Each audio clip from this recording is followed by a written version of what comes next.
M സ്വരാജിന്റെ road show ഉടൻ ആരംഭിക്കും. കോടതിപ്പടി മുതൽ എടക്കര വരെയായിരിക്കും ഈ റോഡ് ഷോ ഉണ്ടാവുക. വിപിൻ സി വിജയൻ തത്സമയ വിവരങ്ങളുമായി നിലമ്പൂരിൽ നിന്നും ചേരുകയാണ്. വിപിൻ, അവിടെ വലിയ ആവേശം LDF ക്യാമ്പിലുണ്ട്. ഇതിനോടകം അവിടെ എം സ്വരാജ് എത്തിയപ്പോൾ തൊട്ട് വലിയ സ്വീകരണങ്ങളും വലിയ ആത്മവിശ്വാസവും ആ ക്യാമ്പിലാകെ ഉണ്ട്. ഇപ്പോൾ റോഡ് ഷോ ആരംഭിക്കാൻ സമയമാകുന്നു എന്ന് മനസ്സിലാക്കാൻ കഴിയുന്നു. എത്രമാത്രം പ്രവർത്തകരുടെ പങ്കാളിത്തം അവിടെ കാണാൻ കഴിയുന്നുണ്ട്? എന്താണ് LDF ക്യാമ്പിന്റെ പൊതുവികാരം?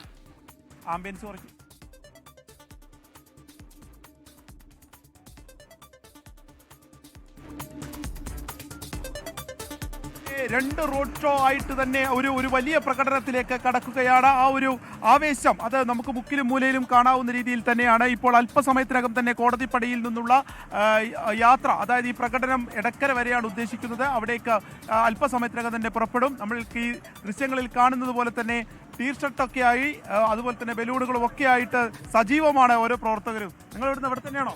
അതെ, ഇവിടെ തന്നെ ആവേശത്തിലാണ് അല്ലേ? അതാ നിലമ്പൂരിൽ എം സ്വരാജ് സെറ്റാണ്.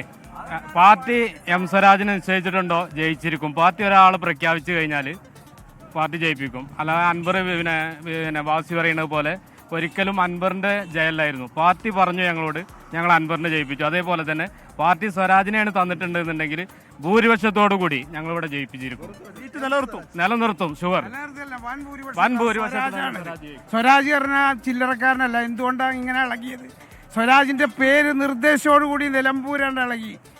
അതിലവർ ആ വറയിൽ അവർ കാണുന്നുണ്ട്. ഇപ്പോൾ റെയിൽവേ സ്റ്റേഷനിൽ വന്ന് ഇറങ്ങിയപ്പോൾ തുടങ്ങിയതാ ഈ പ്രകമ്പനം. ഈ തുടരും. കുറെ കാലത്തിന് ശേഷമാണല്ലോ പാർട്ടി ചിഹ്നത്തിൽ വോട്ട് ചെയ്യാൻ ഉള്ളൊരു അവസരം. ഞങ്ങളെ കൊല്ലല്ലേ, എല്ലാവരും എതിരല്ലേ ഞങ്ങൾക്ക്. കമ്മ്യൂണിസ്റ്റ് വിരുദ്ധത ഇവിടെ സത്യാനന്തരം എന്ന് പറഞ്ഞ കാലത്തപ്പോൾ നുണകൾ മാത്രം.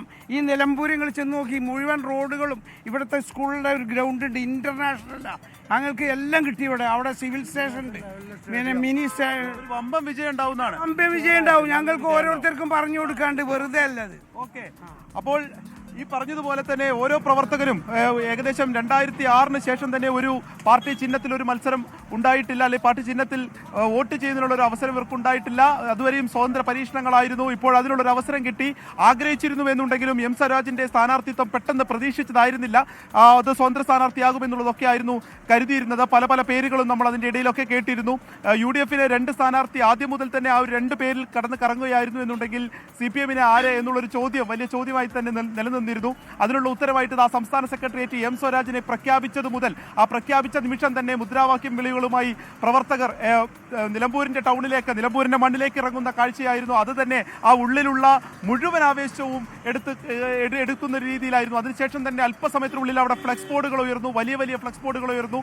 ഇന്നിപ്പോൾ രാവിലെ ആദ്യമായി റെയിൽവേ സ്റ്റേഷനിൽ എം സ്വരാജ് വന്നിറങ്ങിയപ്പോൾ കണ്ട അതേ ആളും ആരവും അതിപ്പോൾ വൈകുന്നേരത്തെ ഈ ഒരു യാത്രയിലും ഉണ്ടാകുമെന്ന് നമുക്ക് നിസ്സംശയം പറയാം. അത്രത്തോളം ആളുകൾ ഇപ്പോൾ വന്നുകൊണ്ടിരിക്കുന്നു ഈ കോടതിപ്പടി പ്രദേശത്തേക്ക്. ഇങ്ങനെ ഇനി അങ്ങോട്ടേക്ക് ഉള്ള ഒരു 3 ആഴ്ച എങ്ങനെയായിരിക്കും പ്രചാരണം, അതിന്റെ ചൂട് എങ്ങനെയായിരിക്കും എന്നുള്ളത് എടുത്ത് കാണിക്കുന്ന രീതിയിൽ തന്നെയുള്ള ഒരു ആവേശം ആദ്യത്തെ ദിനത്തിൽ തന്നെ നമുക്ക് കാണാൻ സാധിക്കും. അത് ഇത്രയും ആളുകൾ, അതായത് ആര്യടൻ ഷൗക്കത്താണ് എതിർ സ്ഥാനാർത്ഥി. അത് വലിയൊരു രാഷ്ട്രീയ മത്സരം തന്നെ പ്രതീക്ഷിക്കുന്ന സ്ഥലത്ത് ഒരു മാസ് എൻട്രി തന്നെ ഉണ്ടാക്കുവാൻ അത് CPM LDF സാധിച്ചു.